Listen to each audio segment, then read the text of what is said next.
Queria que você abrisse aí Mateus capítulo 7, verso 13 seguinte. Jesus faz algumas comparações aqui sobre um crente efetivamente, um crente verdadeiramente dedicado ao Senhor e aquele que se diz crente, mas nem sempre é tão crente quanto se diz. Assim nós vamos olhar aqui o que Jesus falou a respeito de cada um tipo de crente, né, dando algumas comparações. Então eu vejo com os irmãos, primeiro, a comparação dos crentes com a estrada, o caminho, né? O caminho estreito, o caminho largo, por onde passam os crentes e por onde passam aqueles que não são crentes. Não são crentes no sentido de não são alcançados pela graça de Deus por causa da rebeldia dos seus corações, né? Nós não somos crentes porque Deus nos exclui. Nós não somos crentes porque nós nos excluímos da graça de Deus, do poder de Deus, né? Da salvação que procede de Deus. É por isso que nós não somos crentes. Em geral, somos crentes porque abrimos os nossos corações, buscamos uma identidade com o Senhor, arrependemos-nos dos nossos pecados, reconhecemos a graça de Deus que nos perdoa os pecados, que nos purifica de todo pecado e que nos habilita a uma comunhão com o Senhor, não é? Então, veja só aí no capítulo 7, verso 13, entrai pela porta estreita, porque espaçoso é o caminho que conduz para a perdição e são muitos os que entram por ela. Porque estreita é a porta e apertado o caminho que conduz à vida e são poucos que acertam com ela.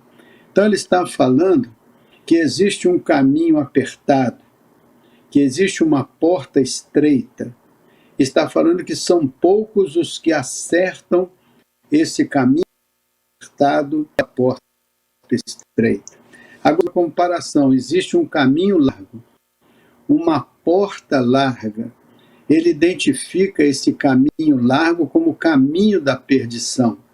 E ele diz, são muitos os que entram por esse caminho. Então está aí já uma comparação de Jesus.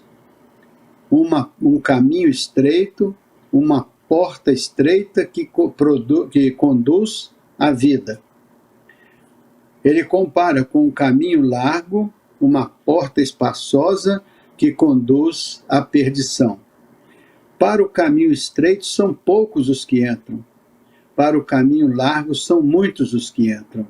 Então Jesus não está dizendo que ele obriga alguém a entrar no caminho estreito ou no caminho largo. Ele está dizendo que os caminhos existem e que as pessoas podem fazer escolhas a respeito desses caminhos. As pessoas podem fazer escolhas a respeito do tipo de jornada que querem levar até a consumação das suas vidas sobre a terra. Muitas vezes o caminho largo parece mais atraente. A porta espaçosa parece mais fácil. Mas a Bíblia diz que o fim desse caminho é a morte, é a perdição. Agora, o caminho apertado às vezes é mais difícil, a porta estreita é mais difícil, a luta é maior, mas o final deste caminho é a vida. Então há uma diferença entre vida e morte. Vida é o final de um caminho mais estreito, mais apertado, mais difícil, uma porta mais estreita. Então, morte é o final de um caminho largo, uma porta espaçosa, que a Bíblia chama de porta da perdição. Então, sempre vai haver esta possibilidade que cada um de nós tem de fazer a escolha que lhe pareça melhor. A Bíblia existe como um instrumento de revelação divina para nos alertar, para nos inspirar, para nos direcionar. Então, ela está dizendo, a porta estreita pode ser uma escolha sua, assim como a porta espaçosa pode ser uma escolha. Mas saiba que cada escolha tem suas consequências. E neste texto bíblico, a consequência de escolher a porta estreita e o caminho apertado é a conquista da vida. Enquanto que escolher o caminho largo, o caminho da perdição, o caminho da desobediência, da rebeldia, né? Esse caminho também tem uma consequência, é a perdição. A Bíblia diz que é a morte, morte espiritual. A Bíblia diz que nós estamos mortos em nossos delitos e pecados. Então é esse tipo de morte que a gente encontra no final desse caminho, que aparentemente pode ser até mais confortável, mais agradável, mas o final dele não é, de fato, um final abençoado pelo Senhor. Então, o Senhor está dizendo que existem essas consequências para o final de cada caminho. Por isso que nós temos que ter a sensibilidade de fazer a escolha certa enquanto estamos no caminho, enquanto temos oportunidade de fazer a escolha. Olhar para os caminhos à nossa frente e escolher o caminho compatível com o Evangelho de nosso Senhor Jesus Cristo. Por que é um caminho mais apertado? Porque o caminho não é da largura que a gente quer ou do jeito que a gente quer. O caminho é do jeito que Deus quer. Por isso que às vezes ele nos aperta aqui ou acolá. É um caminho mais difícil porque não é um caminho que a gente faz de qualquer maneira. É um caminho que o Senhor propõe e que exige renúncia. Por isso que é apertado. Exige obediência, por isso que é apertado. Exige um comprometimento, por isso que é apertado. Então significa que muitas vezes o nosso desejo vai ter que ser comprimido. A nossa sensação de fazer o que queremos, do jeito que queremos, na hora que queremos, isso vai ser restrito, porque nós temos agora que prestar contas ao nosso Senhor e Salvador Jesus Cristo. Por isso que o caminho às vezes parece para nós mais apertado, é mais estreito, as exigências são maiores. Mas é exatamente por causa dessa disciplina que nós nos tornamos ovelhas conduzidas pelo Senhor. A Bíblia diz que a disciplina, a princípio, parece dura, mas depois ela é instrumento de louvor. É por isso que nós temos que nos dar conta de que escolher o caminho da vida, embora difícil, embora apertado, é a melhor escolha. Porque ao final da jornada produz uma bênção, produz uma vitória. Pior é escolher o caminho largo, né, que não tem absolutamente qualquer exigência, a não ser que você vá vivendo de acordo com o que lhe dá na cabeça, mas o final dessa jornada é uma jornada para longe da graça de Deus, para longe da comunhão de Deus, para longe dos caminhos de Deus. Por isso que a Bíblia chama caminho da perdição. Não chama de caminho da salvação, chama de caminho da perdição. Então existe o caminho da perdição. E a Bíblia diz que são muitos os que entram por ela. Então não é uma coisa simples. São muitos os que entram. Ora, se são muitos os que entram pelo caminho da perdição, tem um contraste com os que entram pelo caminho estreito, que são poucos. Então a Bíblia já está dizendo que a formatação desse compromisso com Deus não é algo que aconteça com todas as pessoas, mas com aquelas que escolhem o caminho do Senhor. Embora sabendo que ele é apertado, embora sabendo que a porta é estreita, mas sabe que o final desse caminho é a vida, né? Então Jesus está falando, ele está terminando o sermão da montanha. Ele começou a pregar esse sermão lá no capítulo 5 de Mateus. Aí passa pelo capítulo 5, pelo capítulo 6, pelo capítulo 7, e vai concluir aqui, dizendo que existem estas duas estradas para você trilhar. Mas ele também evolui para o verso 15, ele fala de falsos profetas, não apenas caminho largo e caminho estreito, mas também falsos profetas. Ele diz assim, acautelai-vos dos falsos profetas, que vos apresentam, que se vos apresentam disfarçados de ovelha, mas por dentro são lobos devoradores. Pelos seus frutos os conhecereis. Colhe-se porventura uvas dos espinheiros ou figos dos abrolhos? Assim toda árvore boa produz bons frutos, porém a árvore má produz frutos maus. Não pode a árvore boa produzir frutos, nem a árvore má produzir frutos bons. Então, está aqui uma ideia de que os falsos profetas também existem. Assim como existem os caminhos errados, existem os ensinadores que nos levam para os caminhos errados. Ensinam os profetas da perdição. Ensina-nos muitas vezes os profetas da destruição, dos descaminhos, da rebeldia. Por isso que muitas vezes você vai olhar algumas pessoas, algumas situações, você vai dizer, mas não é possível que essas pessoas entrem por esse caminho ou pratiquem determinados atos, né? Aí você vai pensar, como que elas aprenderam isso? Como que elas assimilaram isso? Aí você vai aqui na Escritura e você vê, ó, existem falsos profetas, e diz, acautelai-vos deles, porque eles se apresentam como ovelhas para você, mas na verdade são lobos devoradores, né? Há poucos dias estava aqui vendo a discussão de um grupo sobre uma exposição de arte numa instituição lá em Belo Horizonte. Era uma exposição chamada de arte, mas era de pessoas com práticas obscenas e com crianças praticando sexo oral com adultos e pessoas praticando sexo anal em frente ao crucifixo, e chamavam isso de arte. Então, os artistas que produziram isso queriam impactar na mente das pessoas algum tipo de sentimento, algum tipo de reação. E, ao que parece, esperava eles que as pessoas tivessem uma aceitação natural disso, que fosse a coisa mais natural.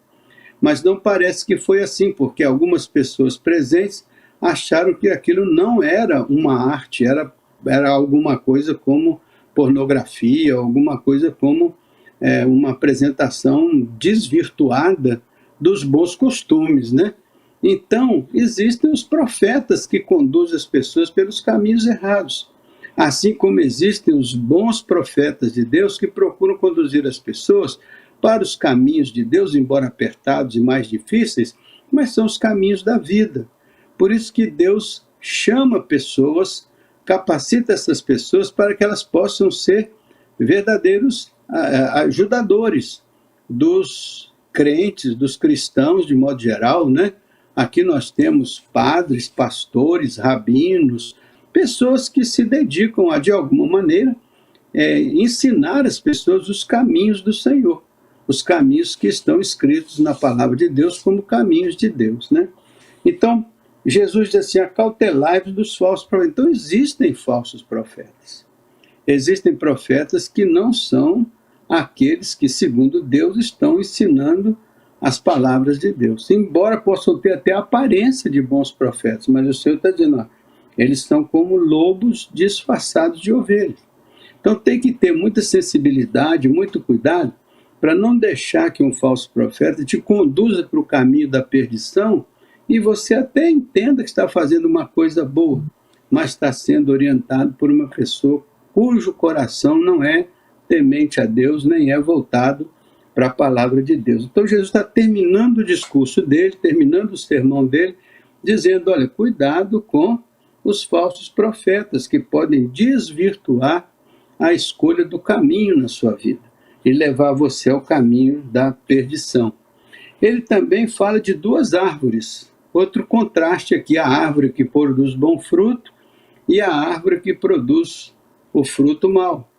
Então, que tipo de árvore a gente quer ser? Uma árvore frutífera do bem ou uma árvore que produz frutos venenosos ou coisas más ou ruins, né? Então também é um convite à reflexão. A Bíblia diz que o Espírito de Deus habita em nós e o Espírito de Deus frutifica em nós o chamado fruto do Espírito. O fruto do Espírito é o amor, alegria, paz, domínio próprio, perdão, mansidão, benignidade, né, bondade. Isso é o fruto do Espírito. Quando o Espírito habita em nós e produz o seu fruto em nós e através de nós, o que se manifesta na nossa vida são essas características do fruto do Espírito.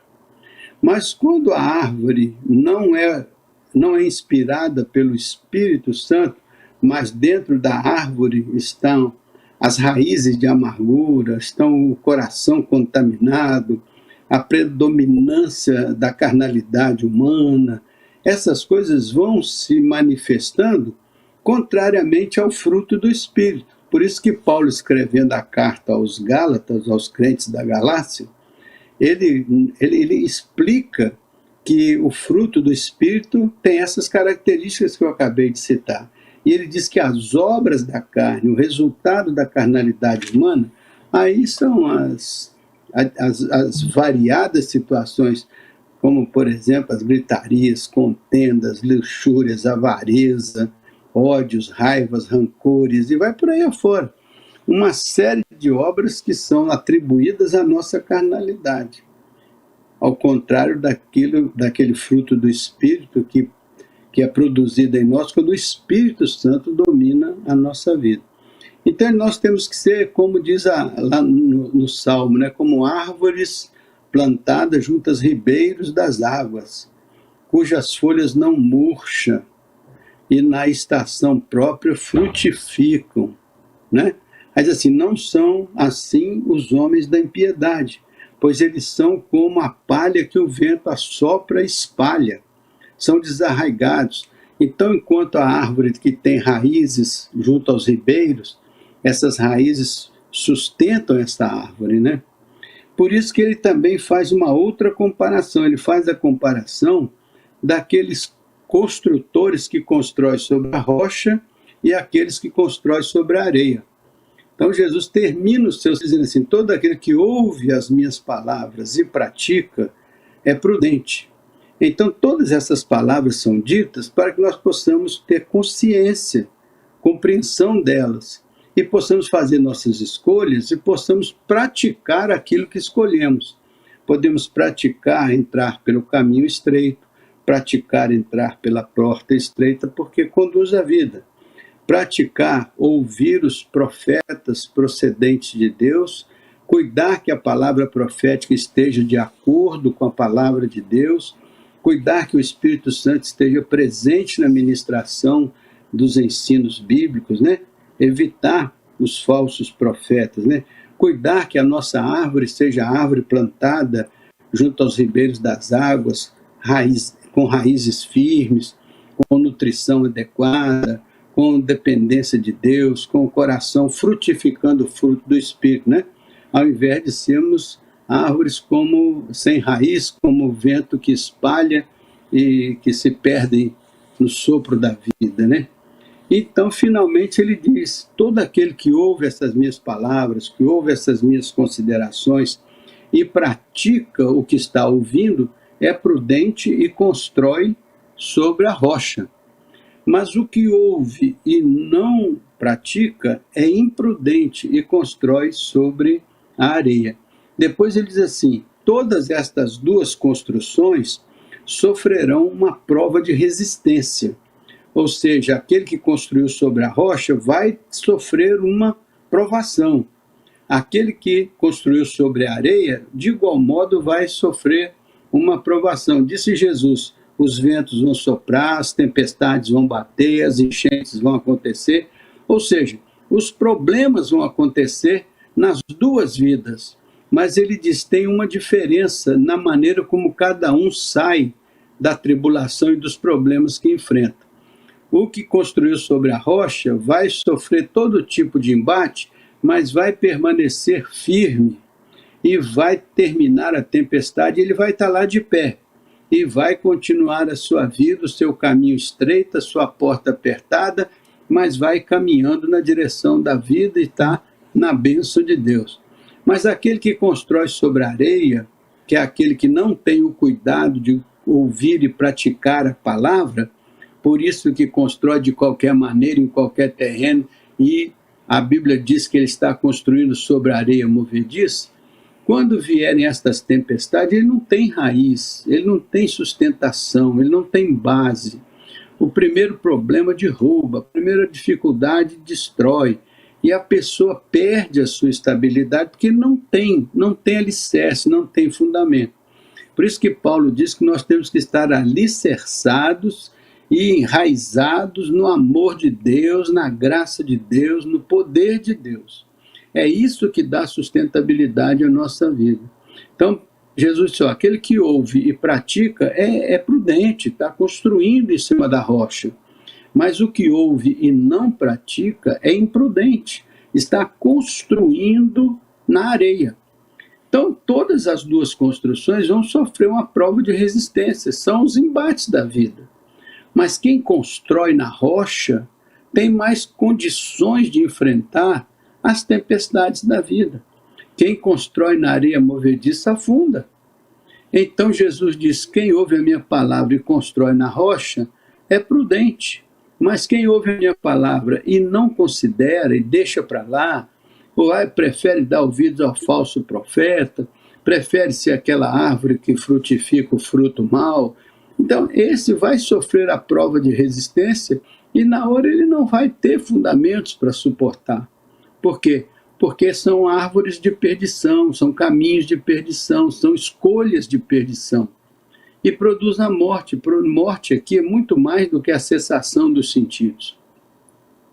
Morte aqui é morte espiritual, é a tristeza, é a desestabilização da vida espiritual, da vida emocional, da vida que é vida dada por Deus, que neste caso não chega até a intimidade dos nossos corações, porque essa vida é uma escolha, é um convite. Jesus é a vida eterna, é o pão vivo que desce do céu.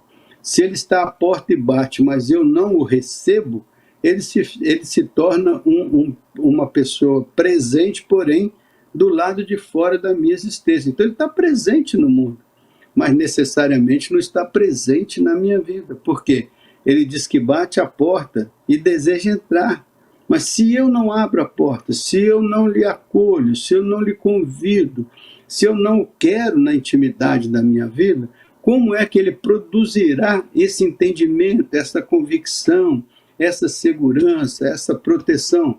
Então, ele fica como uma realidade externa à minha vida. E por eu não considerar, talvez que eu nem o considere, nem o entenda, nem o veja, nem o enxergue, e até tenha alguma postura eventualmente contrária à presença dele. Então ele diz, não vai ouvir a minha palavra, não vai ter base para construir sobre a rocha, mas vai enfrentar problemas e não vai ter como administrar esses problemas e vencer esses problemas com a graça que Deus concede àqueles que abrem para ele os seus corações, né? Então é muito importante ouvir esse sermão de Jesus e concluir dizendo, eu quero ser de fato como aquele que entra pelo caminho estreito, passa pela porta apertada, mas tem consciência de que caminha para a vida, né? Eu quero ser como aquele que, ouvindo a palavra, ouvindo a profecia da palavra, procura aprender e unir-se a pessoas que estudam a palavra, que praticam a palavra, que cuidam de obedecer a palavra, né?